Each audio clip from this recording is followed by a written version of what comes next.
Hello, everybody. What's going on? It's Nina Infinity, and it's Friday, so it's time for Infinite Hope once again. Good News Fridays. I am so happy to be here and report some good news to you. It's been a rough week, especially for Texans. So I'm going to be focusing a whole bunch of stories on the heroic acts of some of the people of Texas who came out to help each other survive this incredibly insane snowstorm that they had and got together and helped each other because that's what humanity is all about. So we're going to be focusing on that, and I have some other good Samaritan stories for you. And we're going to start the show off by saying hello to the chat first. Hello, everybody. Curtis is here. Hi, Graham is here. The Grifter's here. Shane, hello. Taravati, hello. Good to see you, Taravati. Thank you guys for being here. Please smash that like, share the stream so that we can get more people here to add to the positivity. Hey, Mr. Dallas is here, my good friend Christy's cousin. Hello. Good to see you. This is my show. This is what I do on Fridays. It's called Infinite Hope. I talk about good news. And so we're going to be talking about lots of good stuff today. It's going to be fun. Before I get to it though, again, please smash that like, share the stream and all that good stuff so that we can get more people in here and share the positivity. But before we get into like the Texan stories and stuff, we're going to get into what happened earlier this week was pretty incredible. The Mars rover Perseverance landed and sent us many photos and videos and stuff like that. It was really incredible. It's an incredible achievement. This is what science and humanity is about, exploration and all that good stuff. See incredible photos and hear Martian winds from the red planet thanks to Perseverance rover. So these are some of the pictures. I mean, it looks pretty bleak over there. Not a lot to see, just a bunch of rocks, and it's very exciting. It's still cool though. It's still cool. NASA and the world just celebrated the 5th American rover to land on the surface of the red planet. The rover brings with it a host of research equipment meant to examine the planet's surface for signs of ancient microbial life.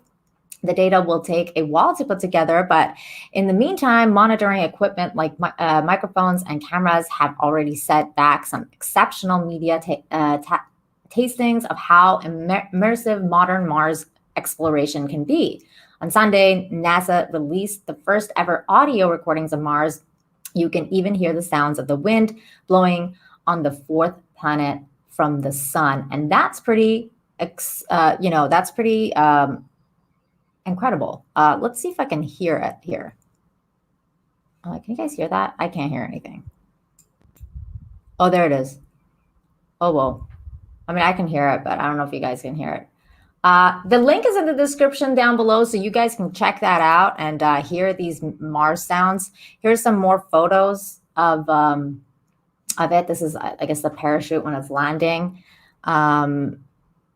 There's some really incredible photos. I mean, that is red. That's what I call the red planet right there.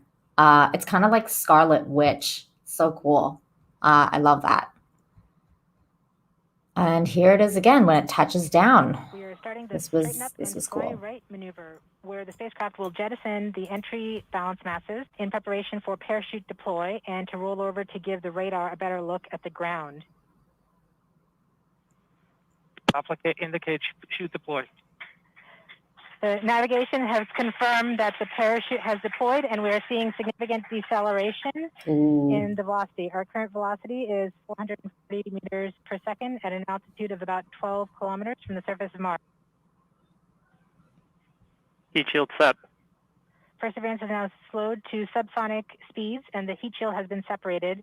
This allows both the radar and the cameras to get their first look at the surface. Current velocity is 145 meters per second at an altitude of about 9.5 kilometers above the surface. That's incredible, though, right? I mean, I want more of this kind of stuff. I want humans to be exploring and doing good stuff. This is incredible. This is another planet. Nav filter It's confirmed. Mars. Velocity solution 3.3 meters per second. Altitude 7.4 kilometers. Now has radar lock on the ground. Reminds me of The Velocity is about Expanse, 100 meters per second. which is a 6.6 great show. If you kilometers guys of the haven't surface seen of it, Mars. The Expanse is amazing. Perseverance is continuing to descend on the parachute.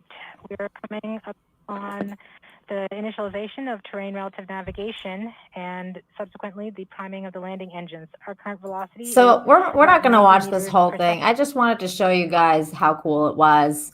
But yeah, the link is in the description down below, and you guys can check it out because it's amazing. Makini, hello. Thank you so much for the little doggy super chat or super sticker. I appreciate you, my friend. Makini is an amazing artist in the community. I'm pretty sure you have a link there, Makini, so please put your channel in the chat so that people can go and subscribe to Makini. He does amazing art and very beautiful ladies. He draws very beautiful ladies. Hey, Mad's Mama Bear. Mad sent me an incredible video that we're going to watch a little bit later. Maybe when more people are here, because I definitely want a lot more people to see that video. But yes, thank you for being here. Hi, E-Clay. Hi, good to see you. I'm so happy that you're here. And also, I wanted to highlight this. Straight hair. Still nice. Yes. Yeah, because when you straighten your hair, when you have curly hair, it takes forever. So it's gonna be, I think tonight's the last night. And then that's it. Because I'm doing Fantastic Four tonight on my channel as well at 10. So yeah, it's gonna stay for Fantastic Four. And then I'm going back to normal Nina tomorrow. Say my name right. Oh my God. All right. We're moving on with the topics here. Okay. Let's start with this one here. A woman who lost her wedding ring. This was a cool story. Oh my God. I can share screen. Okay, here we go. A woman who lost her wedding ring 50 years ago got it back on Valentine's Day. How sweet is that? How sweet. This is a really cool story. I was like, what? I mean, this is crazy. Chicago woman who lost her wedding band nearly 50 years ago was reunited with the ring just in time for Valentine's Day. So there's a picture of her and her husband's wedding day. When they got married. Karen Arternis, I'm sorry if I pronounced that wrong, and her husband, Robert, surrounded by their children and grandchildren on Valentine's Day, opened the package holding the lost ring. In a video taken by their daughter, Michelle, Robert Atherton is seen sliding the ring which he had given his wife on their wedding day nearly 55 years ago on her finger before he kisses her. Aww. Happy, very happy, Karen said when asked how she felt. It's like, I can't believe it. It's amazing. The improbable story began during a winter of 1973 when Karen lost her wedding ring band and her grandmother's at her grandmother's house in Chicago. It's a memory she clearly recalls decades later. It was very cold and snowplows had plowed the snow up onto the curbs, Karen told the Chicago Tribune. I had parked my car in front of my grandmother's house and I was climbing over mounds of snow, helping each kid get into the car. My hands were cold. I didn't have mittens on and my ring just flew into the snow. Oh, there they are. And he's putting the ring back on her finger. Despite her best efforts, Karen said she was unable to find the gold ring, which had RA to KB 41666 engraved on it in honor of the day she and her husband married. She was disappointed, but accepted that she might never see the ring again. But the universe had other plans. In February, a Chicago man who lost his own wedding ring posted on Facebook asking if anyone had found it. In the comment section, Sarah Bodka, a woman who lives in Otternia's grandparents' former Chicago home, said she had discovered a wedding ring 6 to 8 years ago while she was gardening. It wasn't the man's ring, but it sparked a hunt for the rightful owner. After being tagged in the post, two historians, Carol Flynn and Linda Lamberty, set off to solve the mystery. The historians worked at the Ridge Hospital Society, a historical society, which is dedicated to preserving and interpreting the history of Chicago neighborhoods. Flynn and Lamberty used government records, newspaper archives, and genealogy sites to retrace the origin of the ring. Flynn wrote in a Facebook post, "Within days, they had a lead. They discovered that a woman, Karen Ottenrath, I'm sorry that I can't pronounce this name right, had grandparents who once lived in Bodka's home and now resides in San Antonio, Texas. They thought that she was the possible owner of the ring. The woman was on Facebook, and around 2:30 a.m., I sent an enthusiastic, if somewhat disjointed message to her. Was this ring by any chance hers?" Flynn wrote in a post. She replied after Monday morning, "It was hers. She lost it 50 years ago in the snow at her grandmother's house. She was amazed that it had been found all these years later. We got together by phone and had a teary-eyed conversation," Flynn wrote. After connecting, Flynn mailed the ring to Ottenrath, who held onto the package to open it on Valentine's Day with her husband. "I went, Holy Mary, I can't believe it," Karen told the Chicago Tribune. "Our 55th anniversary will be April 16th, and to think we'll be getting the ring back after almost 50 years. And how sweet is that story? I mean, it's just one of those things. You never you never give up, or even if you do, and then the universe is like, no, here it is. That's cool. That's cool. I thought it was a very cheery story that I should share for Infinite Hope. Hello, Rusty. Hello. Thank you for being here. And we got some more people. Zero Rewind is here. Thank you. Thank you guys so much. Curtis says, hey, everyone, please smash the lime button. I like that. The lime button. Please do smash the lime button. Oh, that's funny. Oh, yeah, it is a sweet story. I thought so. There's another story, too, that kind of resembles like somebody finding something. So let's go to that one, because I thought that was cool, too. Let's see. Here we go. Okay. So this one's also a really cool story. World War II postcard delivered to Liverpool home 77 years after being sent. Here's the gentleman who had sent the postcard. A postcard sent by a Royal Navy recruit during World War II has been delivered to his childhood home in Liverpool after 77 years.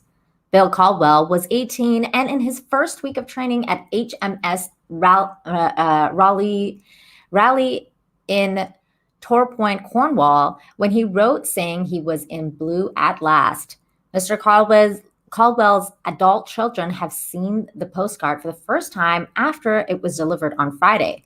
Royal Mail said it was likely it had been posted recently. Mr. Caldwell's children said their father, who died 25 years ago and did not write many letters, tried to join the Navy at 15, but had to wait until he was 18. It was the most surreal thing on Friday night to suddenly read a postcard that Dad had written 77 years ago when he was training to be a sailor in the Navy, said daughter Joanna Creamer. There's the picture. That is incredible. The postcard marked 1943 and bears another stamp saying post early in the day. It was sent to Mr. Caldwell's uncle Fred, who his children said lived with his parents in their family home. Relatives still live in the house, which is how the children who live in Bristol and Surrey were alerted to its arrival. In blue at last. So there's the postcard and the letter written on it. In the postcard, Mr. Caldwell wrote, "Well, I'm in blue at last. I did not think it would be like this. You don't get much time for yourself, do you? But I like it all right. I will write a letter to you all when I get half a chance. So will you hold on a bit? I have 19 weeks here yet. Give my love to everyone. Love, Bill. Mr. Caldwell's son, Tony, said his father is understated, and it was wonderful to receive the postcard, which he thought said so much between the lines. It seems it's not quite the boy's own story, he thought he was letting himself in for. He said the Royal Mail spokesperson said it was difficult to speculate on what happened to the postcard, but it was likely it was put back into the postal system by someone recently rather than being lost or stuck somewhere in the network. So what an incredible story. I mean, and that goes to show what snail mail, you know what I mean? Oh, man. I thought that was funny. Hey, Jesse. Hey, what's going on? Good to see you. And Ancient One's here. Hello. Hello. Thank you for being here. Yeah, 77 years. I thought Canada Post was slow, says Mads. That is so funny. Yeah. Same thing. Like, I thought the same thing. Canada Post and like US Mail. Like, I thought, like, snail mail. This gives a whole new meaning to that. That's incredible. But yeah, so that was cool. That was a cool story. It's like a letter beyond the grave, though, because the guy passed away. So it's like his kids kind of get like a letter. I don't know. That's so incredible. I think that's incredible that happened. Let's see here. I have to undo my ad blocker for some of these sites. All right. So let's get to some of these other cool stories here. This one was awesome. Let's see. So a doorbell video captures the moment a Good Samaritan returns a lost wallet in Florida. So usually you hear crazy stories about Florida, but this one was a good one. So let's watch this video. Kind of explains what happened.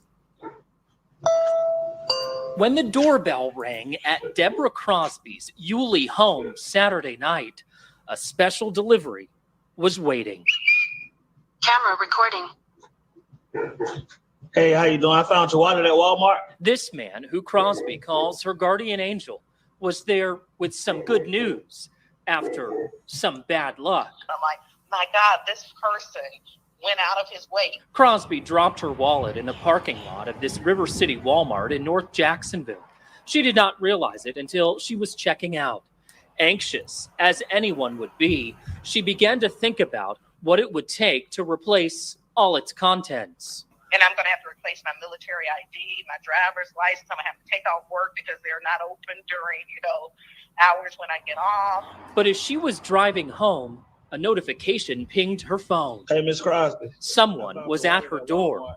Strange, she thought. She wasn't expecting company. I get there and the wallet along with the credit cards, everything are there. The man, who did not identify himself, explained he was returning her valuables. It's about a 20-minute drive, Crosby thinking he could have turned around at any time. Concealed it, gave me a message of where he found it, and I thought that is a lot of above and beyond. Crosby is a science teacher at Yulee Middle School and wants to use her experience as a lesson plan in kindness, an element of generosity no textbook can teach. He makes me so proud. I have 3 sons of my own, and I hope they would do the exact same thing. In Nassau County, Robert Bradfield, First Coast News, on your side. Aw, how sweet is that? I mean, that's basically the story. I'm not going to go into detail with it, but the link is in the description down below, so you guys can check out the details if you want.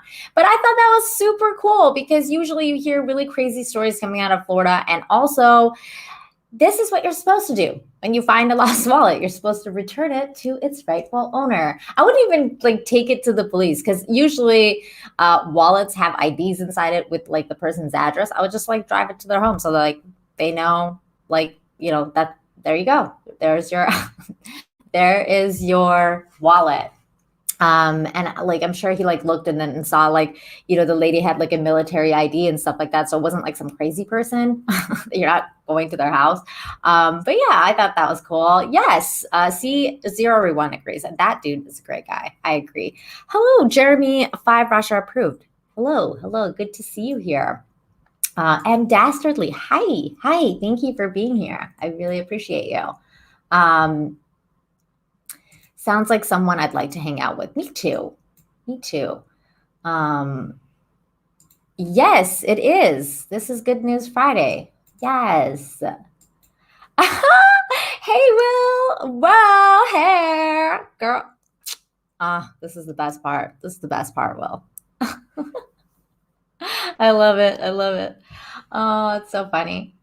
Cavatanio, hello.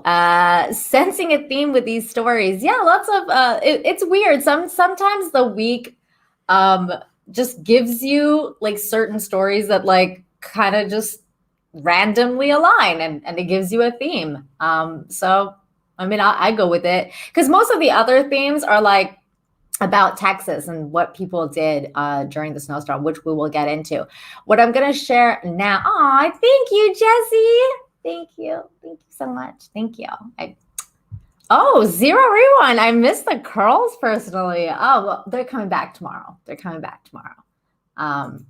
Hey, hello. Good to see you. New hairstyle. Yeah, just for one more night, just for tonight. And then the curls are coming back tomorrow.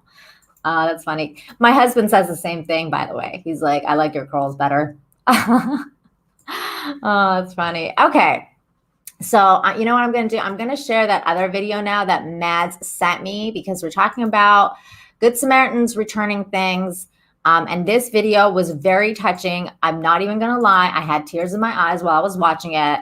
So I kind of stopped it in the middle because I was like, oh my God, I'm getting teary-eyed. This might make a good reaction video. So I stopped watching it so that I can watch the rest with you. So here we go. This was very touching. Oh, did I share audio? Let me make sure I shared audio. It's kind of important. Here we go. Also, I never go on Facebook anymore. So that's why when Mad sent me this, I was like, Facebook? I think he's hungry. Yo, bro, come here. You hungry, bro? Yes. You want something to eat? Mm-hmm. Here you go, bro. Take something to drink. Have this? Hold on 1 second. Keep this too. Here you go, bro. Enjoy, all right? You're welcome, bro. Enjoy. Привет, дядь Миш. Как дела?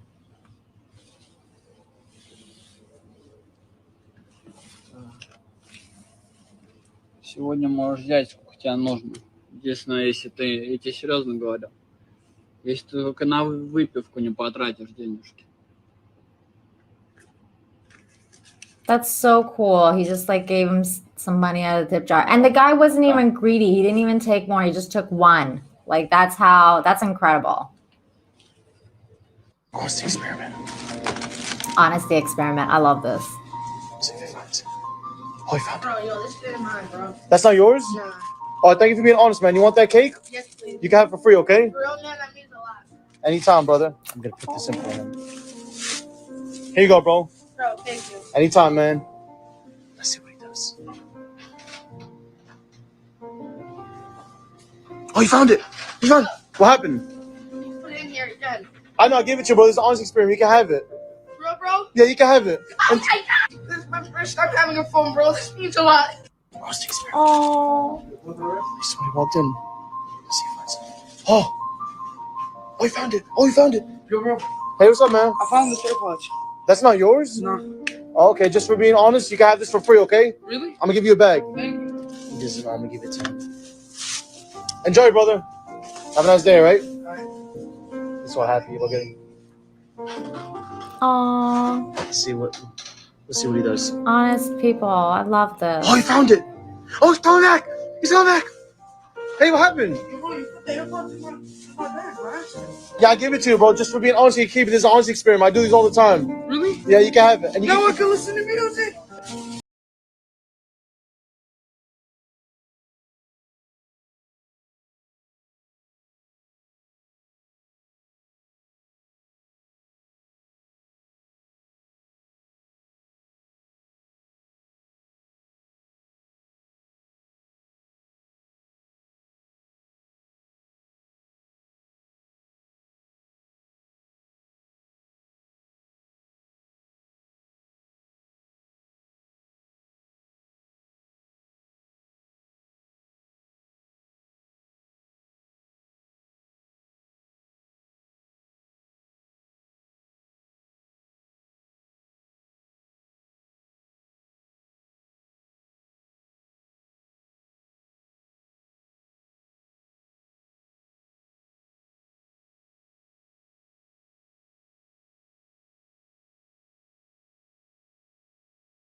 Come over, right? Oh, he found it. You come over and you stay the night. No, but there was a 20 over there. Oh, you found a 20? Yeah. Oh, I think somebody dropped it over there. But what did you want? You want that? And a coffee? All right, you know, just because you're honest, I'll pay for it, okay? For real? Yeah, I got you, bro. Just because he's honest, I'm going to bless him up today. I'm going to bless him up just because he's honest. Here you go, man. This Enjoy your guy's coffee, bro. amazing. Like, who All is this guy? I want to go to his store. Let's see when he notices it. Is he going to notice? He noticed it. Oh my God, he's walking away. He came back. Yo, bro, I think you gave me the wrong cover. Why? What's wrong with it? There's money in it. No, bro, that's for you, man, just because you're honest. You serious? Yeah, man. Thank you, man. I really needed it. No problem. Don't cry, man. That's for you. Come here. Come take it, bro. That's yours right there. And let me give you some money here. This is for you right there. This is for me, okay? Yeah. Here, keep it. Take it first. God bless you, all right? Take it. You want anything else? No, sir. No. My goodness, God bless y'all. Enjoy, brother. My goodness. Just like the simple acts of kindness of giving people food, right? Like, I mean, it's so crazy. Roger Haynes, thank you so much. I appreciate you. Sends me, let me see, it's a thumbs up sticker. Thank you so much. I really appreciate that. I know, right? Oh, the feels. I know. I was like holding them tears back. I know. Girl, I was totally holding back the tears. Hey, Darius.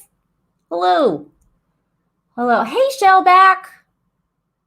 Oh my God. I know, right? It was so, I mean, that was a tearjerker.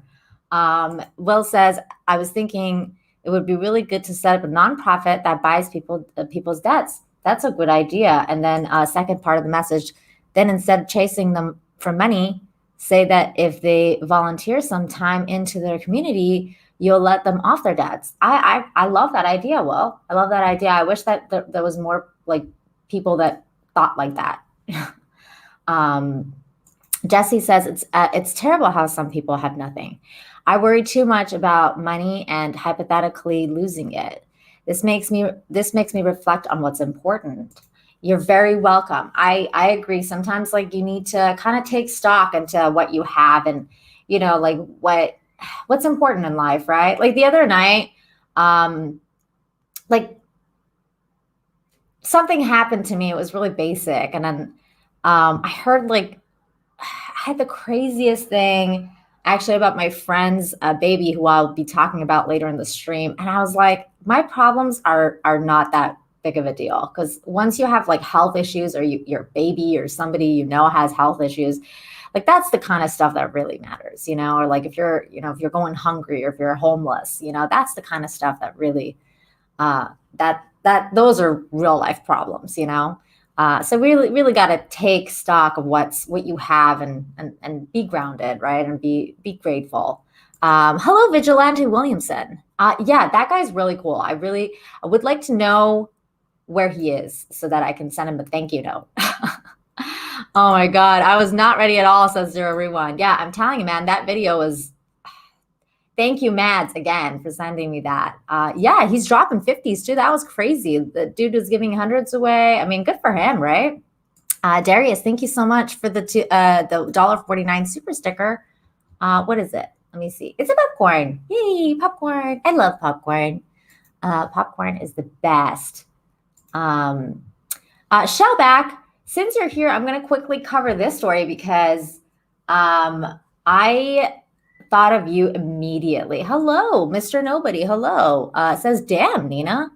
I hope that comments about my hair. Like, damn. Just joking. So here we go. Hello, Snortopotamus Cuber. Hello, I really like your name. Mr. Nobody says, your hair looks great. Thank you. Thank you so much. I appreciate it. Okay, Shellback, this story is dedicated to you. Where is this story that I set aside just for Shellback? I literally thought of you when I saw the story. I was like, I need to report the story for Shellback. Okay, here we go. So this kind of sets off our the stories about Texas. Okay, so volunteers in Texas saved thousands of sea turtles from this shocking cold weather. In the midst of the mind-boggling, severe cold snap, heroic efforts are being made in Texas by warm-blooded animals to save thousands of their cold-blooded neighbors who lack the ability to fend off freezing temperatures. Volunteers at Sea Turtle Inc. Rehabilitation Center and among the local community on South Parade Island in the Gulf have so far rescued more than 4,900 sea turtles from death by cold stunning, an event that causes the turtles to fall into comatose if the water drops below 50 Fahrenheit. Laura here writes, my mom is retired and she spends her winters volunteering at the Sea Turtle Rescue Center in South Texas. The cold snap is stunning the local turtles, and they're doing a lot of rescues. She sent me this photo today of the back of her Subaru. It's literally turtles all the way down. So there's this lady rescuing turtles. That's amazing. Look how many turtles there are. So cool. The normally balmy lagoon off the south tip of Texas is a place where sea turtles live year-round, a rarity for the migratory species, but the area lost power earlier in the week. Volunteers' efforts had by Tuesday already managed to scoop up 1,700 turtles, lining them up in rows on tarps in a nearby convention center that was donated for an emergency space. The community tried to help the turtles out of their comatose state by warming them in kiddie pools. By the end of the day, there were 3,500 turtles in the makeshift ITCU. Meanwhile, in the Gulf, Texas game wardens used patrol boats to fish out hundreds more that had lost the ability to move their flippers in the cold water. According to an updated by Wendy Knight, executive director of Sea Turtles Inc., another 1,000 cold stunned turtles had been brought in, including one that was 150 years old and weighed around 400 pounds. So here's the picture of them rescuing all the turtles from the ocean. How amazing is that? Look at all those turtles. The love and support of people who just want to help things that can't help themselves is overwhelming, Knight told NPR.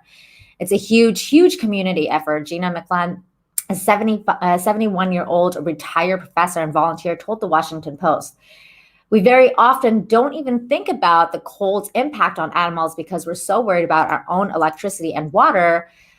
With this kind of event, it's classic display of humanity towards animals. SpaceX to the rescue. SpaceX Boca Chica launch facility came Tuesday night and delivered a massive commercial generated to Sea Turtles Inc., which they used to power the heating of their enormous tanks and equipment in their hospital. This kind of reach out from our community sponsors at SpaceX, there are no words to explain the gratitude we have, Knight said on Facebook video update. They came to us in our darkest hour of need and got us a generator that was complex to find and even more complex to wire into our system. SpaceX employees actually rescued nearly another 1,000 turtles all on their own. After the power came back, Knight discovered that the storm had damaged or ruined all 10 of their heaters and coolers used for the large community tanks. And so Sea Turtle Inc. had started a fundraiser so that they can make repairs or afford replacements. They're currently raised 25% of their goal. Here's the turtles being saved. 4,900 stunned turtles. Wow. So yeah, turtles being rescued by human beings. That's good. Yay. Guy says, yay, good news. Yay. Oh my goodness. I hope you enjoyed that story, Shellback. Sea turtles make sea turtles. Yeah. I'm glad that you liked it. Here we go. No, I have not, Kai, and I don't know if I will because I have a lot of stories. But I thank you for sending me them. I really appreciate it.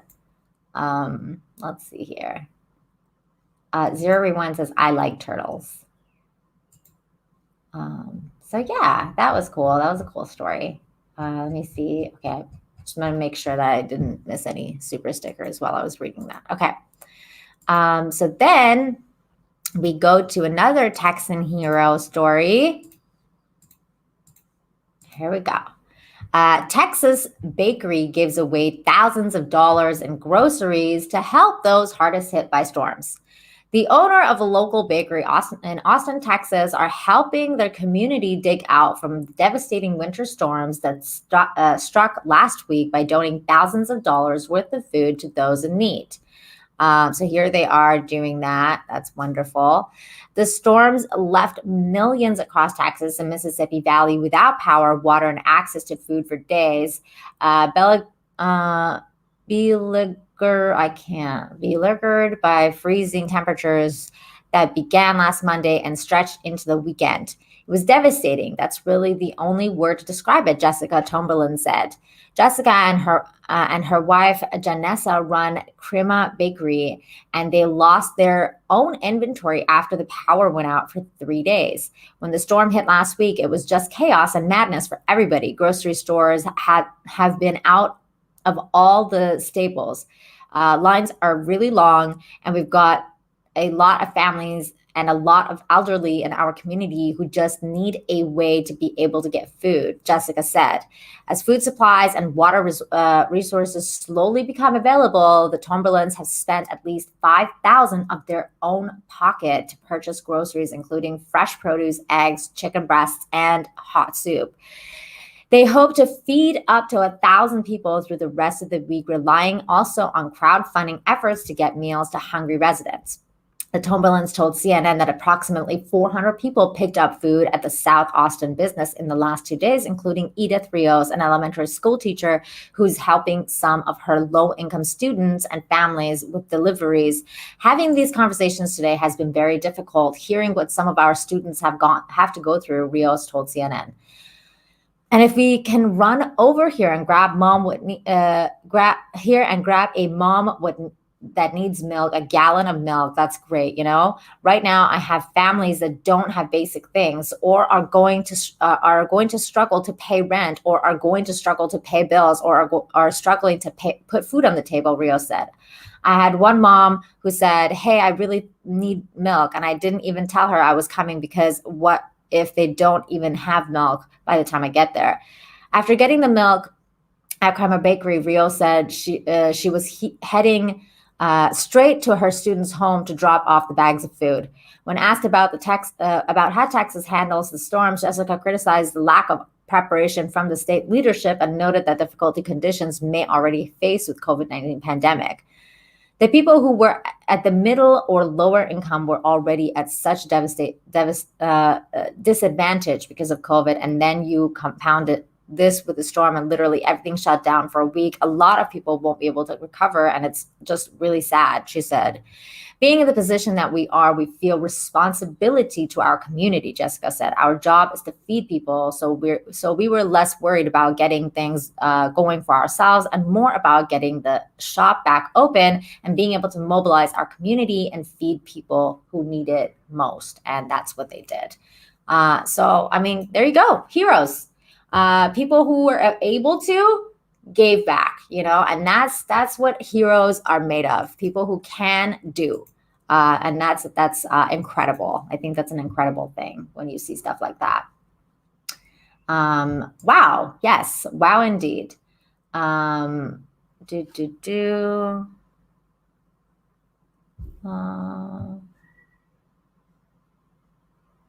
Hey, Belson, finally home. No work for this week anymore. Nina's live. Good Friday. Aw, thank you, Belson. I'm glad that you're here with us. That's awesome.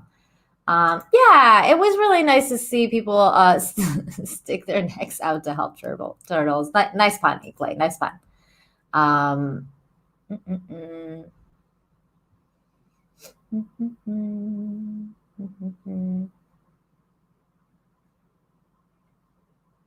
Some good conversation happening in the chat. Neither have I, Shellback. I've never eaten a turtle. That is something I would not be interested in doing anytime soon. Okay, so moving on with our Texas stories. Here's another giving person who was incredibly generous. This gentleman here, Tex-Mex restaurant owner spends $2,000 of his own money to promote competitors who are struggling. Business owners looking to get the most bang for their advertising bucks routinely devote their budgets to media buys. But for one Wisconsin restaurateur, this is from Wisconsin, so it's not Texas, but still.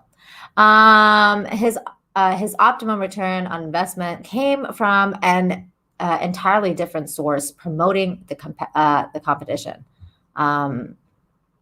Alfonso Melnes, who owns the Tex-Mex eatery El Mezcal, knows firsthand the impact the coronavirus pandemic has had on the restaurant industry. Family-based local places like his own have been especially hard hit.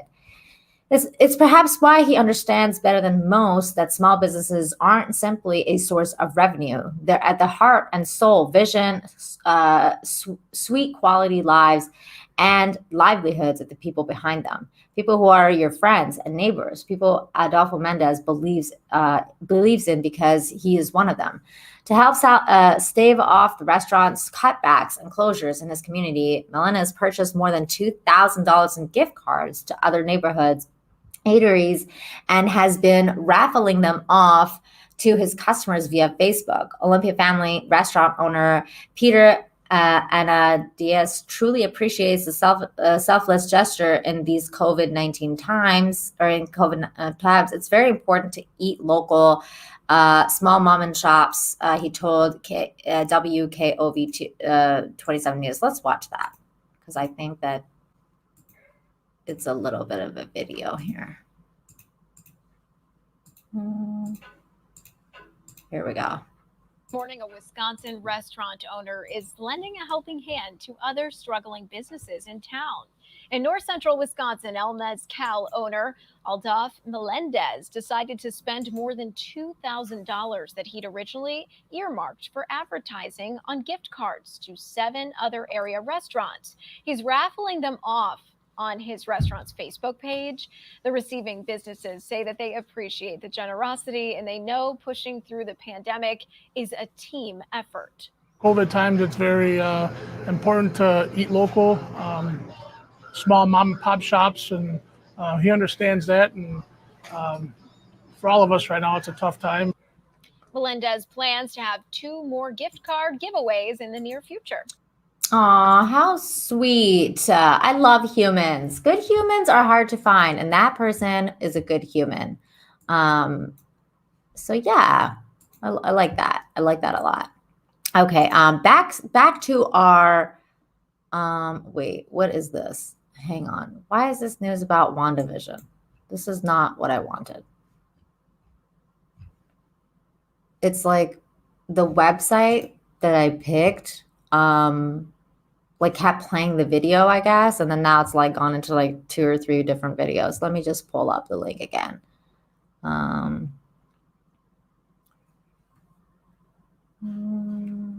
There we go. Thank goodness I write these down, or I put these down so they don't. Okay, here we go. So this is a Texas story. Texas heroes. Here we go. Fort Worth.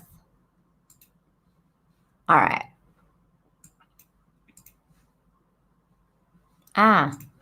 Didn't unmute.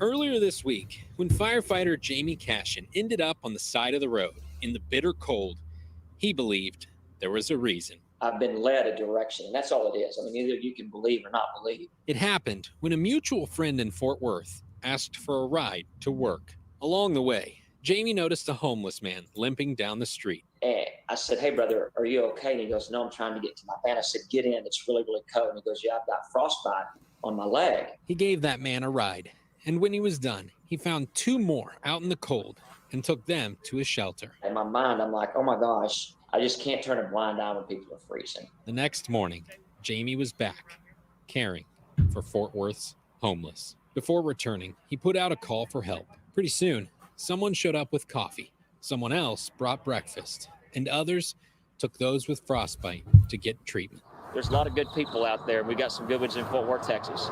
Over the past year, we've confronted each other over masks, race, and politics. But this week, as our world was freezing, our hearts were thawing. When neighbors had extra firewood, they didn't save it for people just like them.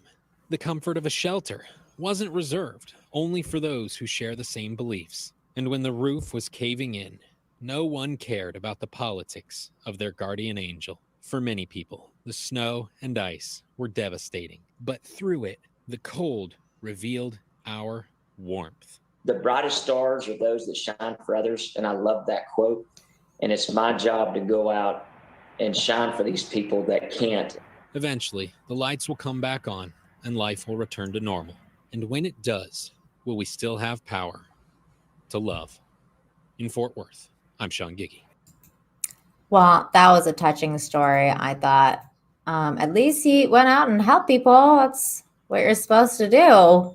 And I appreciate him and people like him, like these wonderful people who, coincidentally, the name of the lady is Nina, who will help this other woman.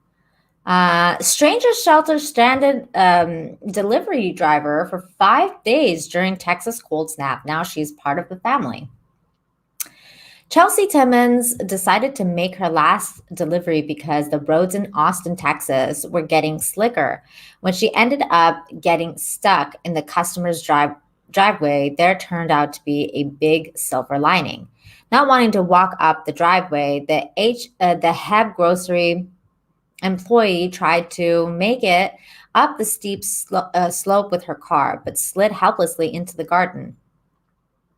Though the couple tried to help move the car, efforts failed, and AAA road services was already inundated with calls.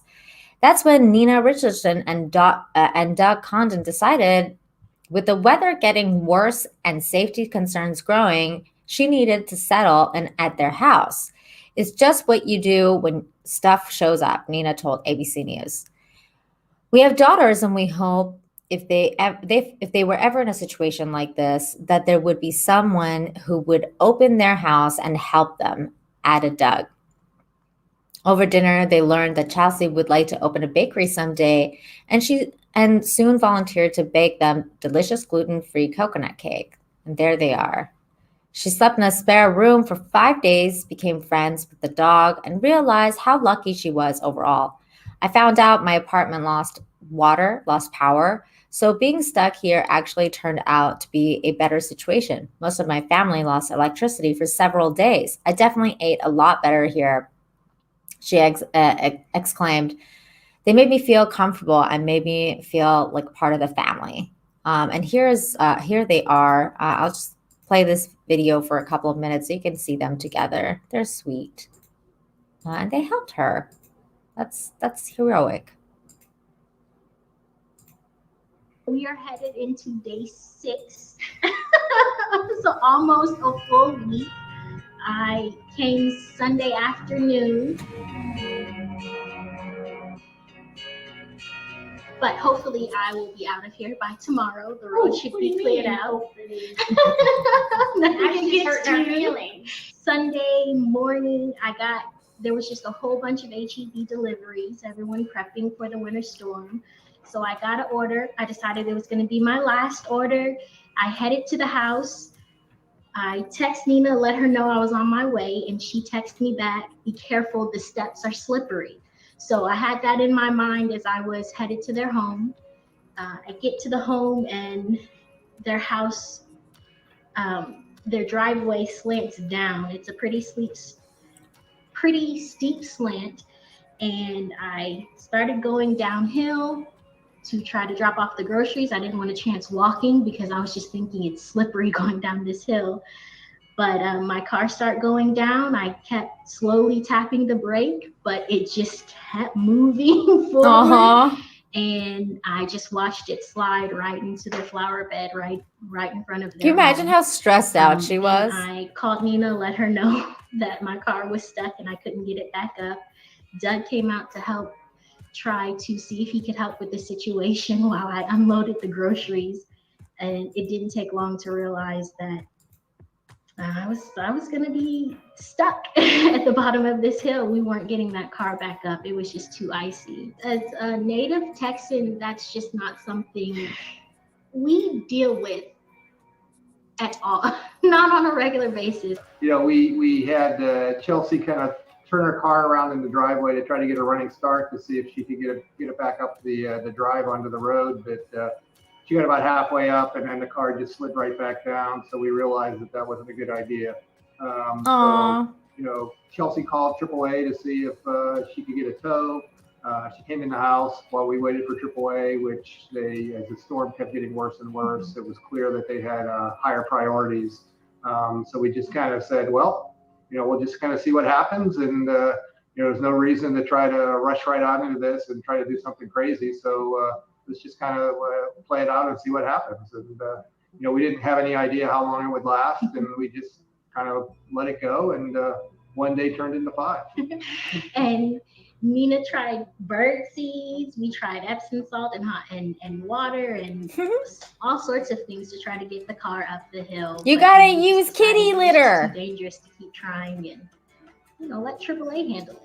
But she did make a lovely steak dinner that night. We did have some filet. We were spending some time at dinner talking to Chelsea about kind of her life, and one of the things she mentioned was that she was thinking of opening a bakery. She's been doing some online, you know, cakes and cookies and stuff for families. So we immediately latched onto that, and I had this great recipe that I wanted to try. And so I started out and I said, well, maybe we should bake a cake together. And then I'm like, maybe you should bake a cake because I've got work to do. And so she made this like beautiful gluten-free coconut cake for us that we've been eating probably way too much than we should. But it's been, you know, when she first came in, she was, I think, feeling a little uncomfortable, you know, being in a stranger's house, but pretty quickly it kind of has moved into her just being part of the family. Aww, that is so To sweet. the guest bedroom, he said, I'm gonna warn you, this is Crosby's favorite bed.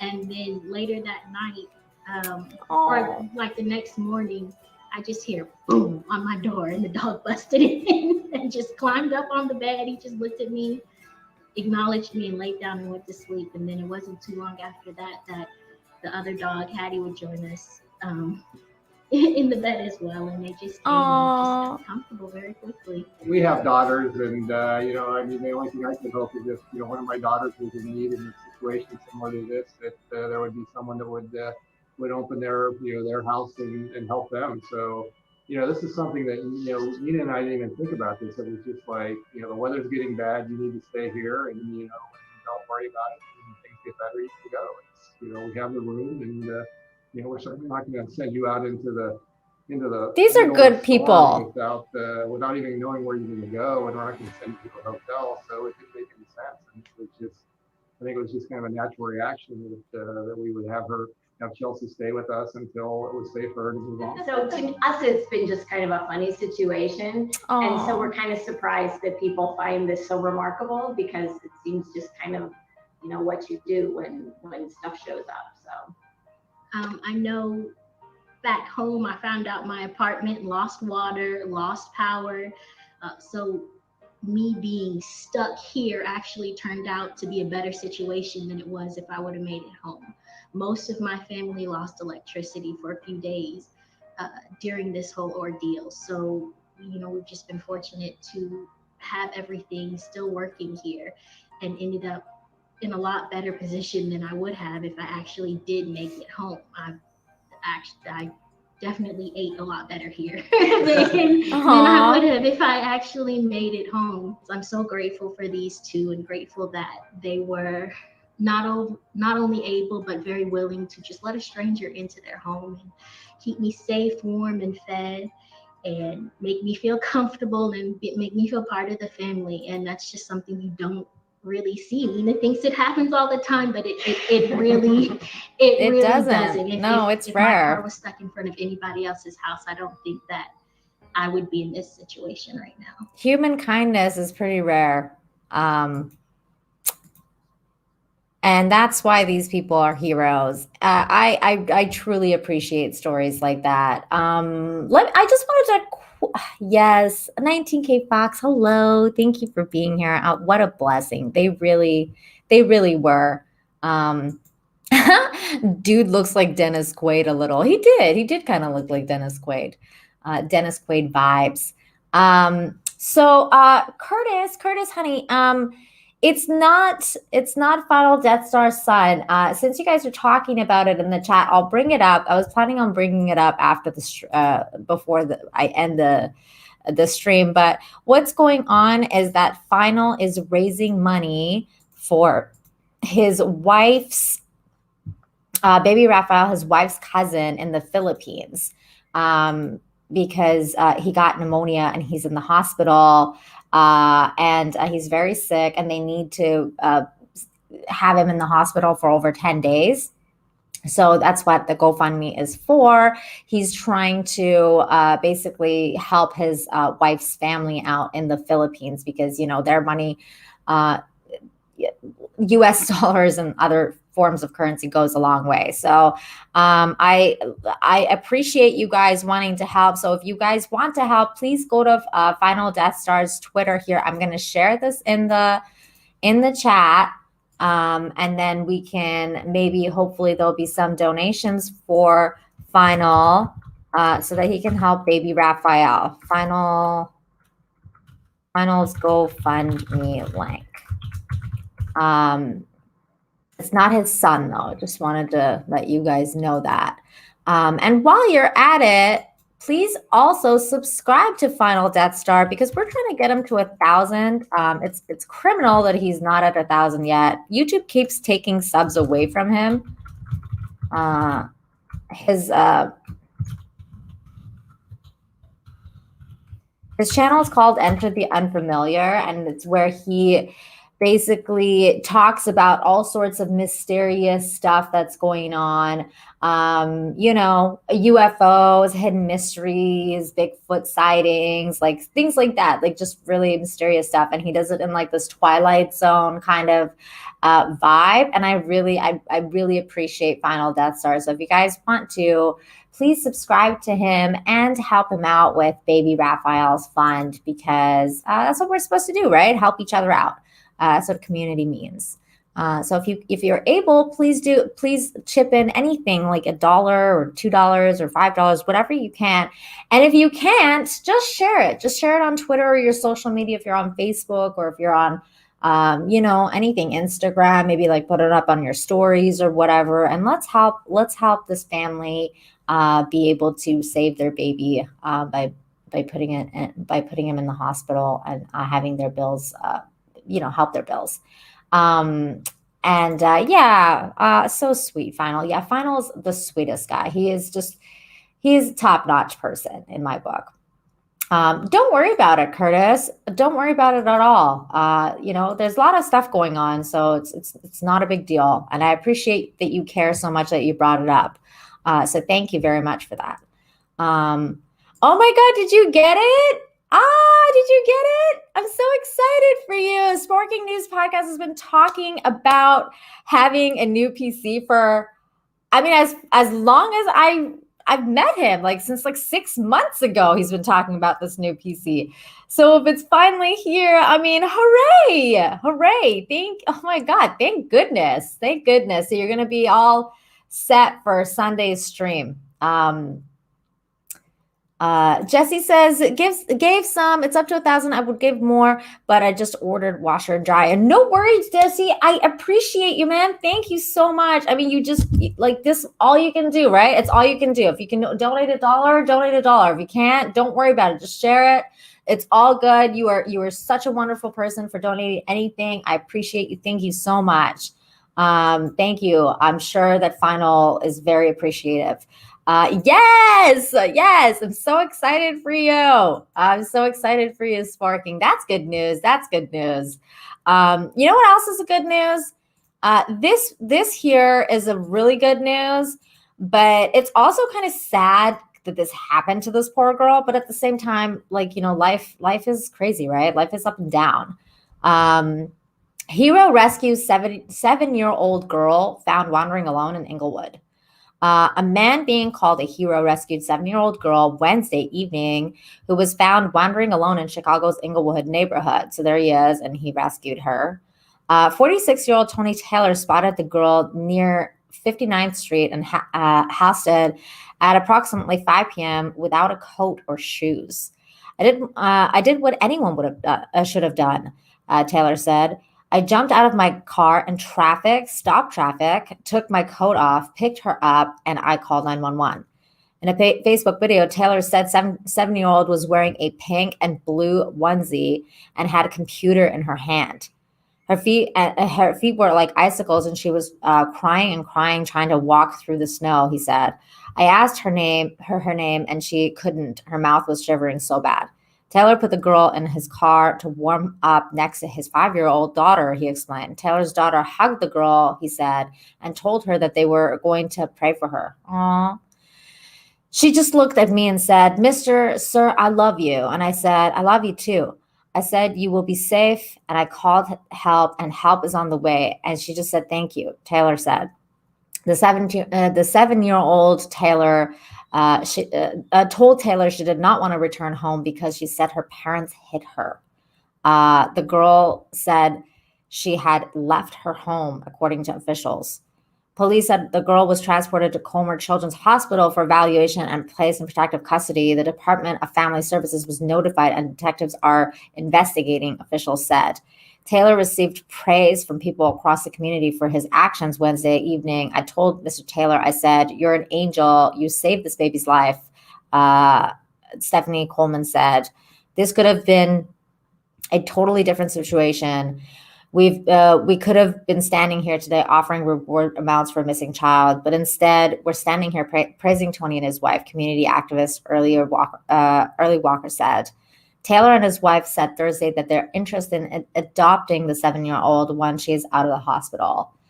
So yeah, it's a little bit of a dark story, but at the end, like the fact that they want to adopt her and she may have a forever home now, and the fact that he was able to find her and this story didn't end up being tragic that's what Infinite Hope is about. Silver lining in even the darkest times. I mean, it's terrible that this little girl was being abused by her parents. Like, that's terrible, but thank God, like a guardian angel or something was watching her over her, and this man was able to find her, and he was a good human being, and he was able to help her. So, I mean, that's all that we can kind of look, cup half full, right? So yeah, Curtis, again, don't worry about it, honey. It's all good. It's all good. Don't worry about it. So yeah, that was a cool story that he was able to find her and help her. Let's see, did I miss anything important in the chat? Cavatinho says health insurance is not easy to come by in the Philippines. Most people pay out of pocket for healthcare. That's exactly what Final kind of wrote about in his thing as well. It's very difficult.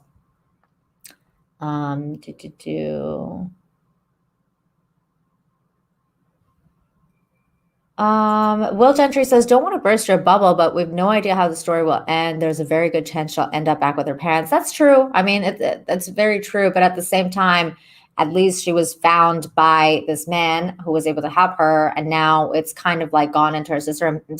And, people are investigating the situation. So, I mean, you never know either, right? Like, again, see here, Will, like, I'm looking at the cup half full. You're looking at it half empty. Yeah, she could end up with her abusive parents again, or she could end up with this man and his lovely family and, live a better life, maybe, possibly. You never know, right? It's kind of like one of those things. Like, there's all sorts of stuff going on, and it's how you look at things that matter sometimes, right? So, I mean, yeah, it's very possible that she could end up there, but I hope she doesn't. I hope that he was able to help her. So we'll see what happens, I guess. If we ever hear about the story again, maybe there'll be an update, and maybe I'll update us if I ever hear about it. Yeah, exactly. All we can do is that we can hope she finds a home where she is treated well. I agree 100%. I mean, I'm just glad that she was found. I mean, that's scary to find a 7-year-old girl wandering around without shoes. Jeez, that's dark. Okay, moving on to better things. That I came across, I thought this was really cool. This man here makes amazing origami art, folding single sheets of paper for months at a time. Months.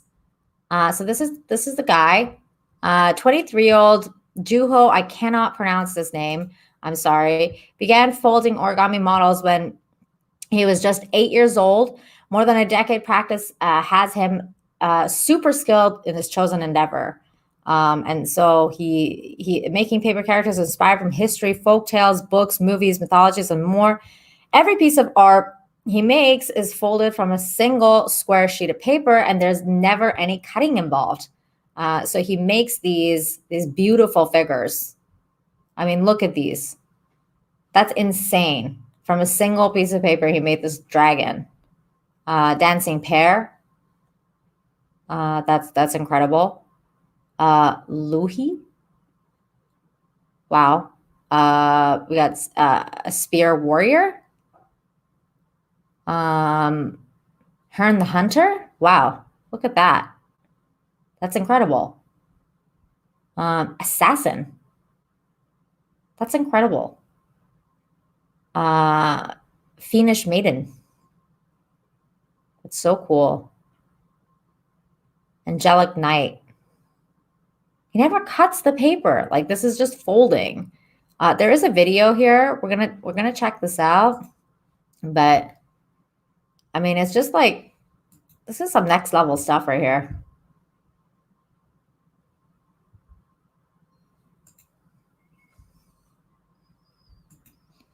I like it. I like the dense, no, polar bear. Pear, like a pear. 2. Look how like detailed he has to be when he's folding these papers. It's incredible. I don't know if it's for sale, but he has a YouTube channel, so I'm sure that his like, if I go to here, I'll send you his YouTube channel. I'll put it in the chat so that you can track it down. Shane G says, just think of the paper cuts. Oh my gosh. Yes, Cavatinho says that takes huge amounts of patience. It does. It takes incredible amount of patience. I mean, this is crazy. This guy is super talented.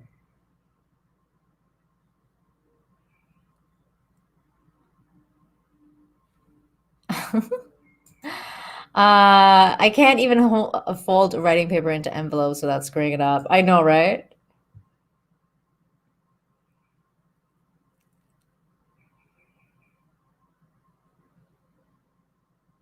That's incredible.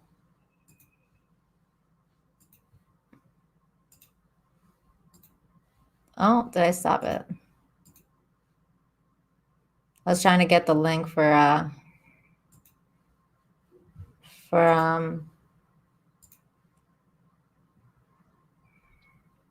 Will.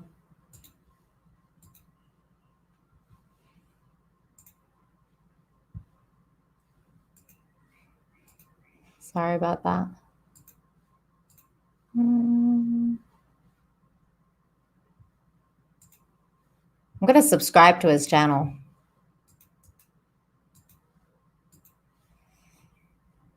Okay, here we go.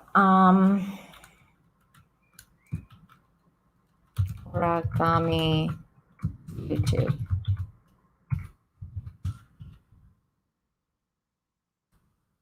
There it is.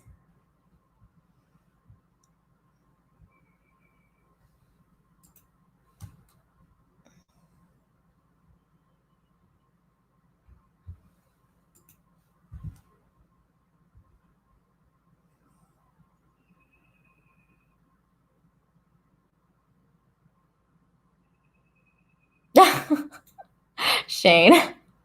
I can roll favor for reasons. That's funny.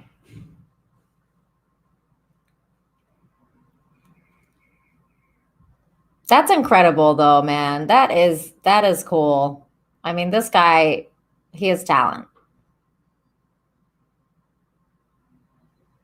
I would like I remember when I learned how to make the little swans and cranes and stuff like that, and that was so difficult for me. And I was like, this is cool. Like when I first made one, I think I made a frog and stuff.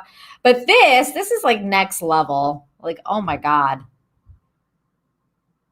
I mean, he uses like tools, like he uses like clips, and that's so cool, man. This dude is just like insane in a good way.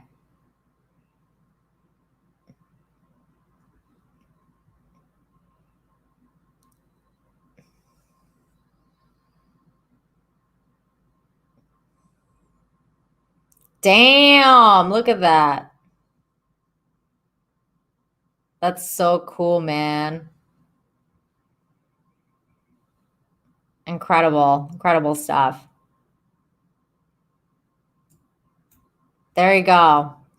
So, and I put his link in the chat so you guys can check out his YouTube channel, which is pretty cool. I subscribe because why not? Okay, here's another artistic story that I came across that I was like, oh my goodness, that's pretty cool. Villagers create amazing nighttime window displays to cheer up neighbors, 500 or so far. So this is the kind of like the windows of everybody's window art displays. Cotswold villagers have been busy creating colorful nighttime window displays to cheer up the neighbors who are on their daily walks during lockdowns. Around 500 windows in the picturesque English town of Watton under Edge have been transformed, with residents decorating their windows in bright, ornate, and often touching designs. It all started when hundreds of families signed up for the Watton Window Wonderland event. This year's theme, celebrating community. The aim, raising people's spirits during the pandemic. Organized by Martin Clark, this is thought to currently be the country's biggest outdoor art show. People hope their parade of painted windows will inspire other places around the world to put on their own COVID-safe, community-friendly art galleries. We've curated photographs of some of our favorite artworks below, and you can see all of the designs in the event's Instagram page. If you'd like to learn how to make similar window displays, you could look up Japanese paper lightbox art online. There are tutorials on Pinterest. Get ready to be inspired. So here's some of the images.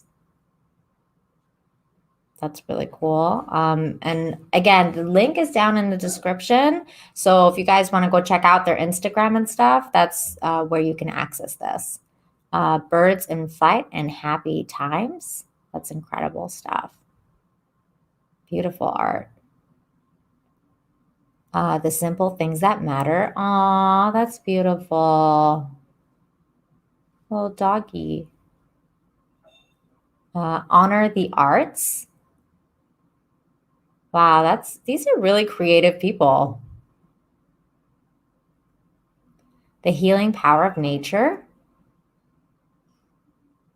Wow, that's so cool. Like there's people like walking in the woods in this. And they got birds. So cool. And pets peering out the windows. That is cool. That is funny. It's like the dog just like, what's up? So yeah, there's apparently 500 of these images so far. So go and take a look. That should inspire you maybe to make your own. That's funny. Well, maybe he'll make more. I subscribed. Why not? Hey, memes. Hello. Galfer Dog says, I'm insane in a bad way. Uh-oh. Well, I hope you get help. Just joking. Oh, that's funny. I made myself laugh. Yes, yeah, I think so. Okay, so the next story, I think I only have a couple more. The next story was really funny, and it's going to be our final one before we move on to the doggy and kitty videos of the week that I saved on Twitter. Okay, so the public gave names to over 50 snowplows in Scotland, and they are hilarious. I thought this was silly.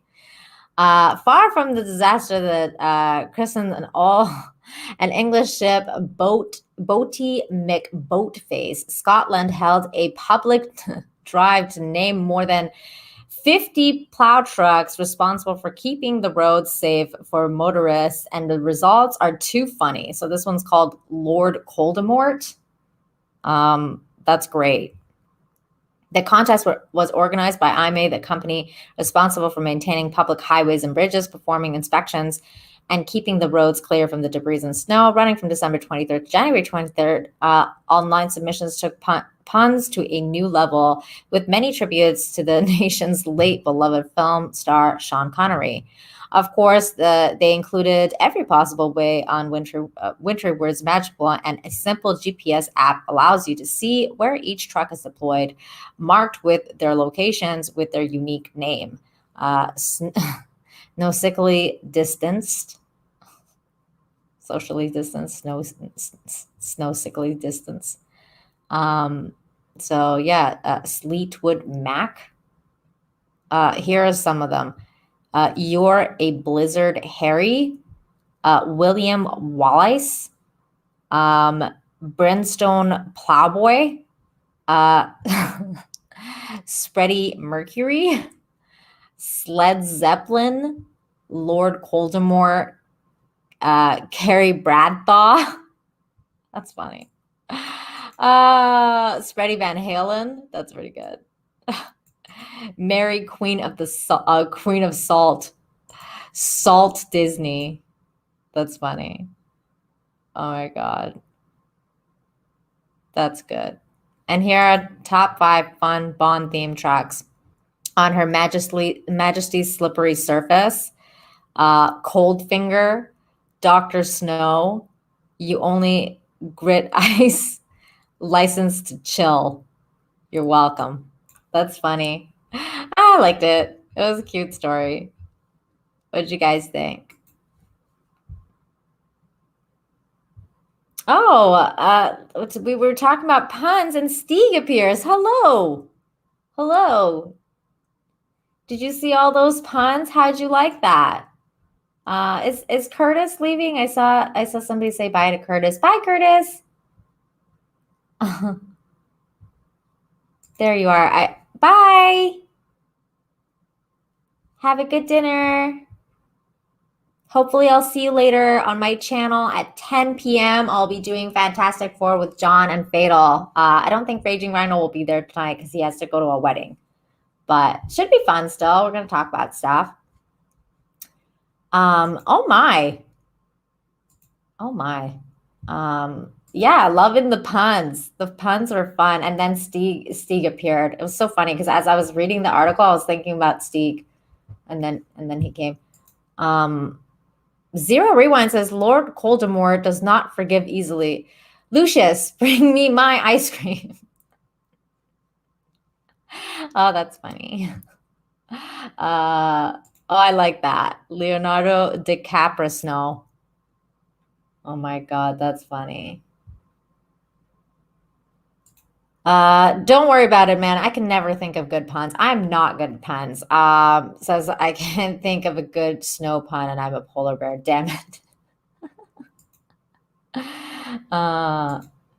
In Diana Jones. That's not a snow pun, dude. I mean, that's just a pun, but it's not a snow pun. You need it to be snow. It's for snow plows. See, this one was good. Yeah, so you failed. Okay, so now we've come to the end of our news cycle for this week. Oh, there you go. Meme says Ice Raker. Snow Bocop. Snow Bocop?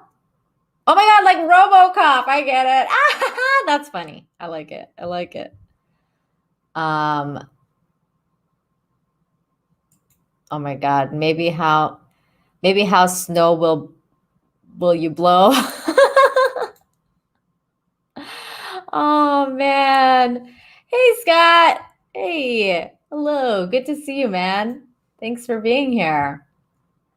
Oh my God, that was funny. That's probably my favorite so far. Although that Lord Voldemort one was good too. What was it? I don't know. Whatever. That was good. Okay. Time to look at little beautiful animals because they're cute. Let's do it. Let's look at cute animals. All right. Here's a little baby dog. What you doing, Mama? Baby. Bless you. Aww.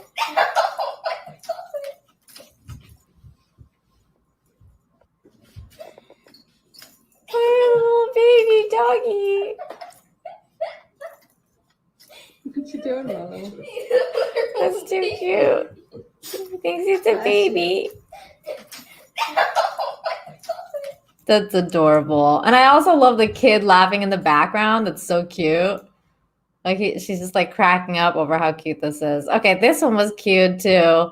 It says, this is Maya. She's been learning to sing the Star Wars theme song. Finally got it at the end. 14 out of 10. I couldn't hear it personally, but I still thought it was cute. Let's see if you guys can hear it.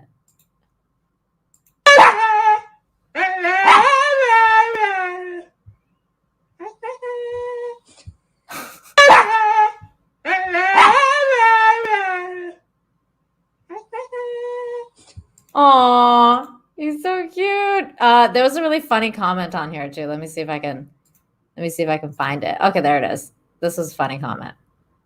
It says, use the force, Maya.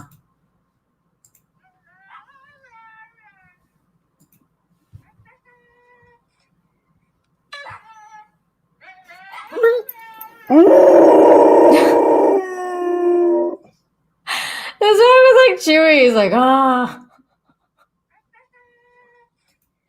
That was so funny. Oh my God. I love dogs. They're so funny. So there's that. Here, let's see. Where's the other one? Okay. This one was so cute. He's like a baby. He's a big, giant baby that's scared. I'm going to turn it down a bit, though, because he's just basically crying the entire time. But here he is. So cute.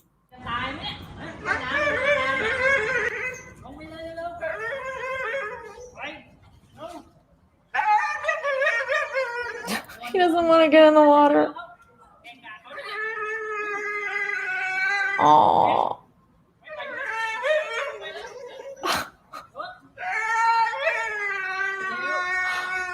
Poor dog. And then that dog's like, look at me.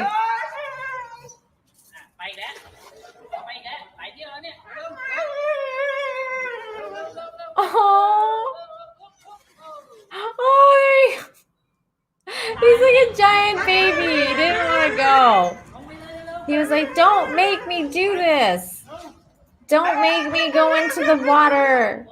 I don't want to do it. And then he saw the other dogs do it, and he's like, oh man, they made me look bad. Mommy, it's too cold.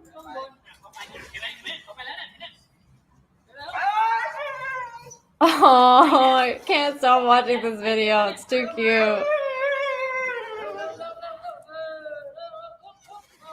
Oh my God. I know. Kawaii. Kawaii, puppy. Shangy says that dog's definitely had too much to drink. All right, that's enough. Okay, let's see the other dog. Oops. let's go back to I pressed back and then it like went into my DMs. I don't know what happened. Okay. We went to this. Okay. This was shared by my good friend Christy. And it was really funny because it's just a bunch of raccoons. And I love raccoons. And look at this one specifically, or I think it's this one. Here we go. Look at that. Look at it. He's so cute.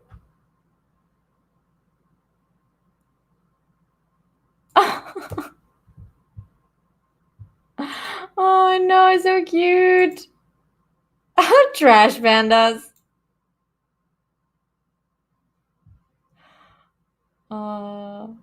Oh my god, Galford's dog's like my dog's wild now. That's funny.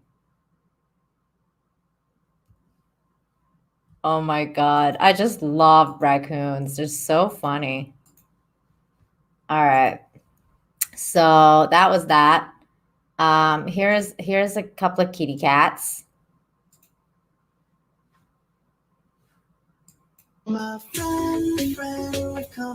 Okay, this music is gonna totally get copyrighted, so I'm just gonna not play that music. It's just cute. They're just passing the milk over. They're sharing. It's so cute. It's like sharing is caring. Oh, I know that raccoon was like, it has an evil plan. They do. It's true. Raccoons rub their hands together like they're Bond villains. That's true. Shane G says, when the raccoon starts rubbing their hands, you know you're in trouble. It's true.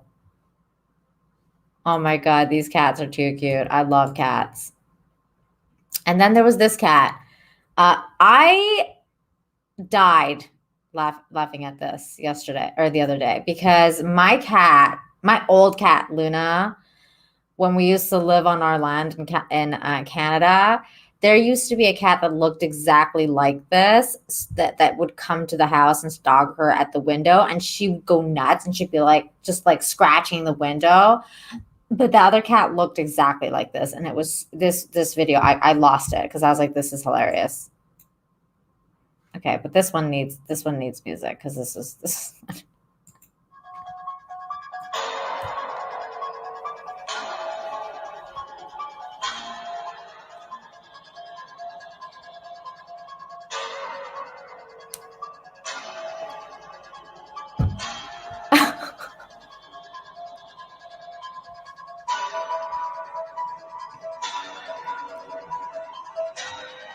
oh my god, it looks evil.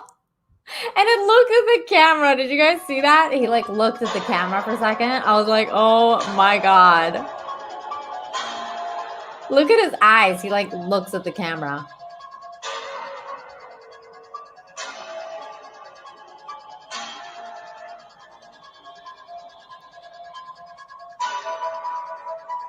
Right here. I think this is it. Yeah, oh my god, he looked at it. Oh my god, what a freak. I love it.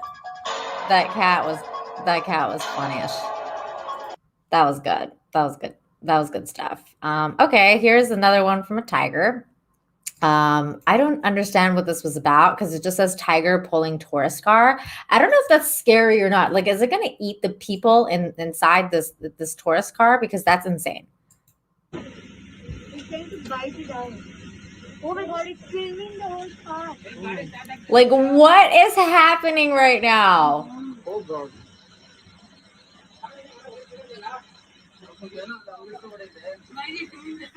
Oh my god, it's pulling. Pulling back. Oh my god. Isn't there? Oh my god.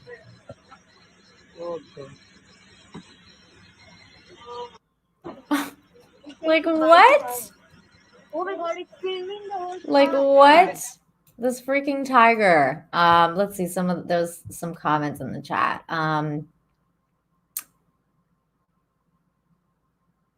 Shellback says, don't get fooled by Don't get fooled though. Raccoons can be mean little effers. I believe you.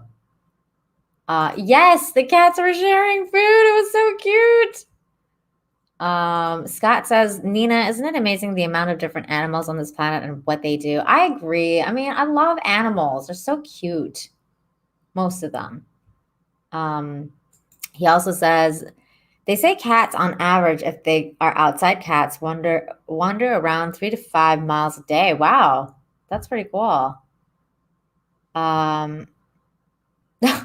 Galford's dog says, that cat has black set eyes, the devil's eyes. That's funny. Shane G says, I'll never be able to take Halloween seriously again. I know, that was hilarious. Oh my God. Yes, me too. That was so funny, Stomp Rat. That was so funny. Hi, by the way. Good to see you. It's a carnivore. Good pun. Carnivore. That's funny. I like it. I like it. I'm surprised Steve didn't come up with that. You beat him to it. Shane says it's probably not good if he's pulling them towards his enclosure. Yeah, I bet. Okay, let's see another, if I have any other videos. Oh, this was hilarious. Also, Christy shared this. Thank you, Christy. This was hilarious. Okay.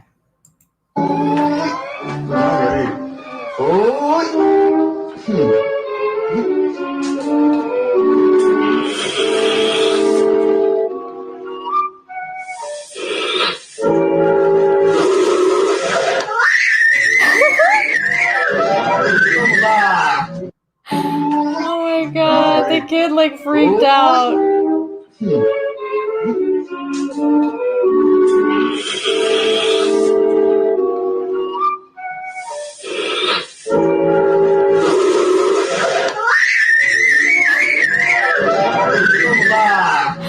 I love that the kid freaks out. He's like, ah, like, you're a magician. How did you do that? My friend Stephanie shared this, My Nerdy Home. She has a YouTube channel. She's awesome. Here we go. This was cute. Wait, does it have one of those songs? I hate when they put like copyrightable songs on there. Oh, little puppers. Little puppy. Oh, he's so cute. Oh my God. Okay, I'll check it out. Thanks. Oh, hey, Nick. Hey, Nick. My Twitter handle is Nina7Infinity. Oh, baby. Baby, so cute. Oh, okay. Let's see if there's anything else. I think that's it. Okay, let me just check my DMs. Cavatanio apparently sent me something. What'd you send me? Oh, did you just tag me? Oh, there you are. Okay. Got you.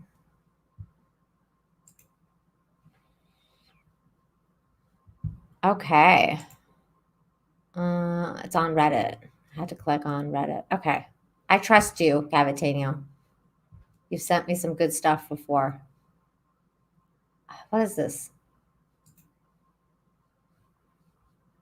Why is this? No.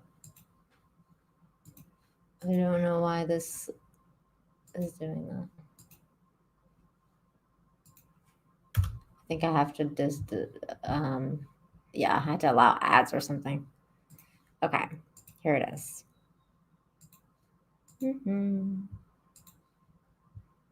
Dog. Here we go. Okay, here we go. That's hilarious. Thank you for sharing that. That was great. It is. It really is. I can never stop moving when I hear good music. I'm like, yes, like this speaks to my soul. Let's see here. Moira, hi Moira. Hey, good to see you. Oh my God, that puppy was so cute.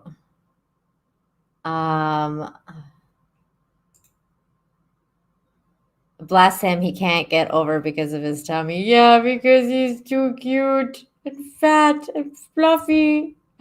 Oh, I just love it. He's just like, oh. I don't think I have any more, unfortunately. I think that was it. So unless you guys are going to send me something, that was it. That's all the show. That's it, people. Scott says, Nina, I had a cat that would be on the roof when people left, drop things as people walked out. Evil cats. Oh my God. That's hilarious. That's funny. Roger says, every time I hear that song, I automatically think of Beetlejuice. That's funny. That's true. It is Beetlejuice's song. My tummy gets in the way too. Oh my gosh. Oh, no worries. I think I'll be like going on because I didn't realize others are on. No worries. I'm going to come back in a few hours for Fantastic Four, which will be on my channel with John Talks and Fatal J. Raging Rhino won't be there, unfortunately, but I'm sure it'll be a good show still because Fatal is hilarious. And John and I, we get along. So this was a great show, and I really appreciate everyone being here, you guys. Thank you so much for hanging out with me. Oh, will John wear a suit? I don't think so. I mean, if he does, I will be incredibly surprised. He doesn't seem like the effort type to me. I'm not even gonna lie. Like he's not. Like I think he's minimal. He's a minimalist. He's like a minimal effort person when it comes to streaming. He's like, I'll just, I'll show up. He's the I'll show up guy. Like he's like, when I tell him we have streams, I'm like his secretary. I have to like message him and be like I have to text him and be like, don't forget, like it's on tonight at this time. Cause he's like, he always like, just remind me because I'll forget. So he's lucky. Like basically I'm lucky if he shows up kind of thing. I doubt that he'll be in a suit.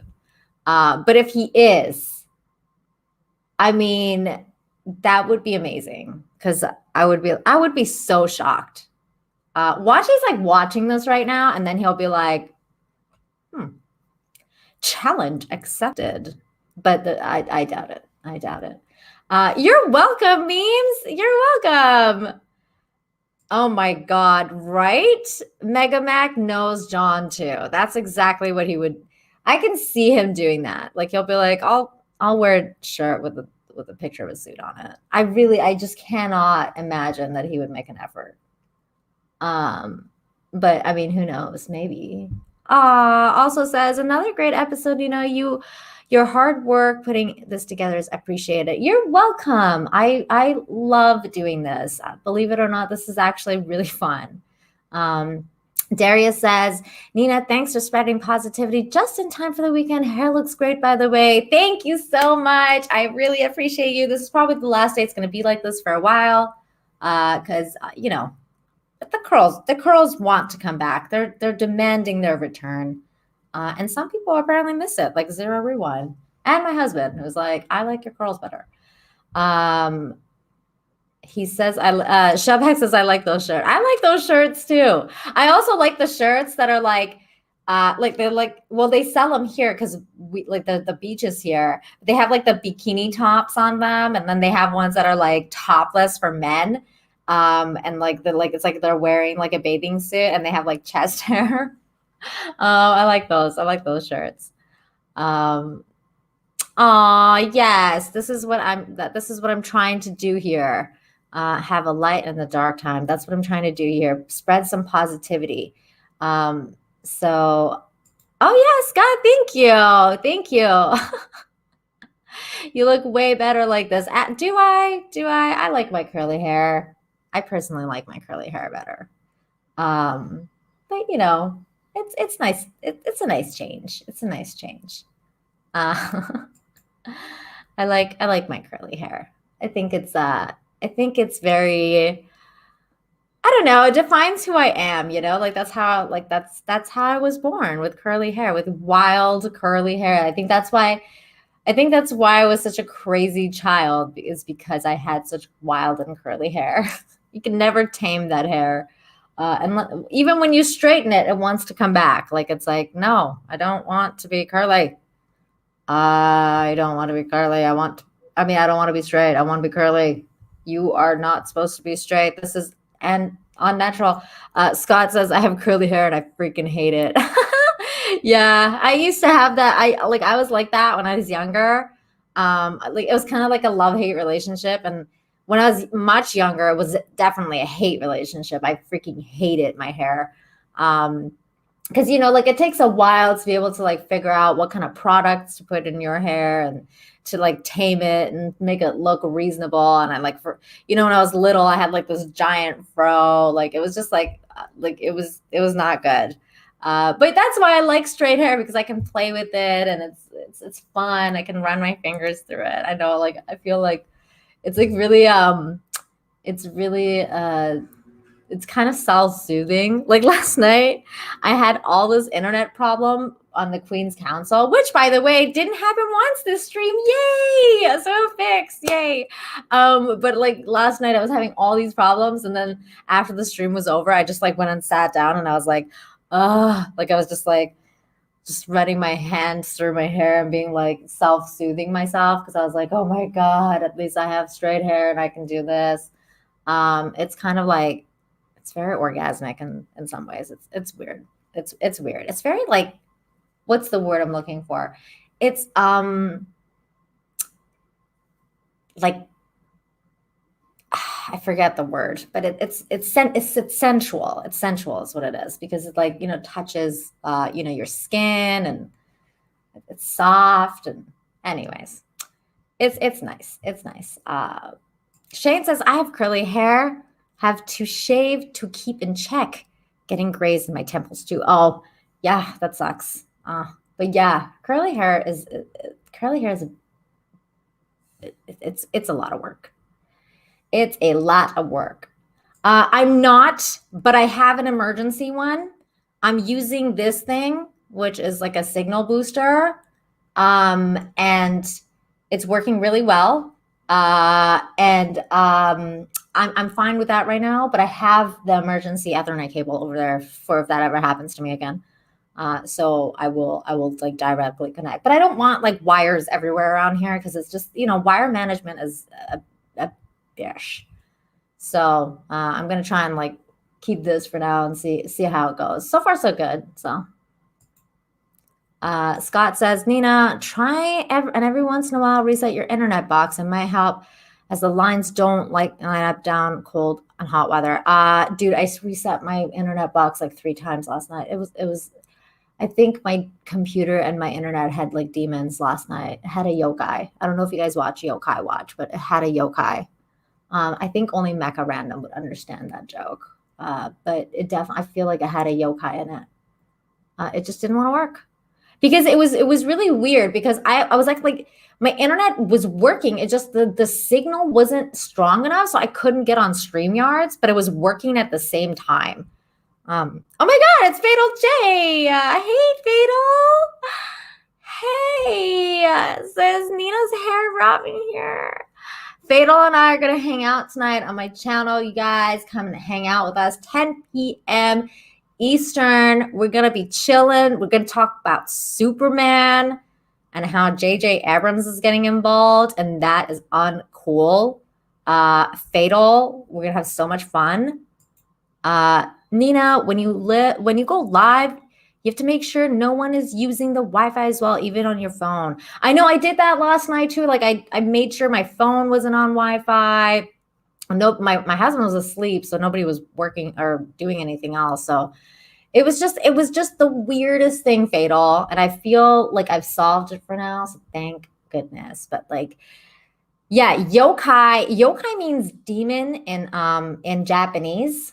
So it means like you. And in my culture, it's basically called jin or gen. And like when you say like something like, you know, stuff around you like has jin or like yokai, it's like as if it's like possessed, like it's got a demon in it. Yeah, Fatal J in the house. Hell yeah. I love Fatal. He's so funny. One of the funniest guys on YouTube.